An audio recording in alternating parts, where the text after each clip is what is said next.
Now that you have learned a little about online classes, I'm going to discuss some of the pros and cons of an online education.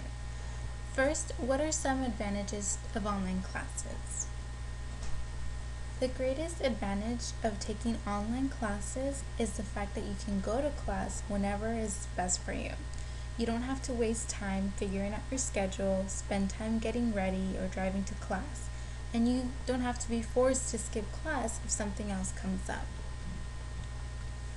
Also, students getting an online education save money by not having to spend it on things like transportation, on campus housing, food, and other costs. They only have to focus their spending on tuition.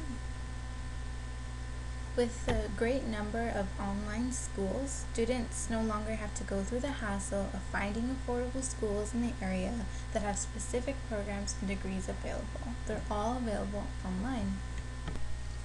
Another advantage with online classes is that students get the chance to work at their own pace, depending on their schedules and learning speed. They're not pressured to finish their degrees in a certain amount of years. And finally, online degrees are becoming more and more accepted as easily as degrees from reputable universities and colleges. So you don't have to worry about an employer not accepting the degree that you got online.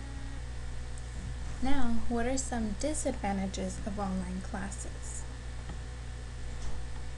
Students have to be careful that the classes they're paying for aren't scams. They have to double check the school's accreditation certificates to make sure that the diplomas they're getting are real. Because students are not in a classroom environment, they're much more prone to get distracted when sitting through a teacher's lectures and completing assignments. Also, online classes make meeting other students in person really difficult, if not impossible. Thus, they do not get to experience the typical college life of football games, Greek life, study groups, and other social activities.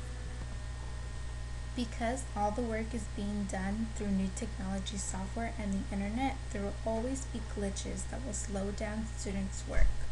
Assignment submissions may even become lost through software malfunctions. And finally, even with accredited schools, there's still a standardization of class curriculum happening. So what is taught in one online class may not be the same material that is taught in a regular class. So now that you have seen the pros and cons of taking online classes, you're able to get a clear sense of why getting an online education works for some people and why it wouldn't work for others. As this trend becomes more popular and as it improves, getting an online education will be as good as getting a degree from any school. I hope this presentation gave you a clear picture of this popular educational trend.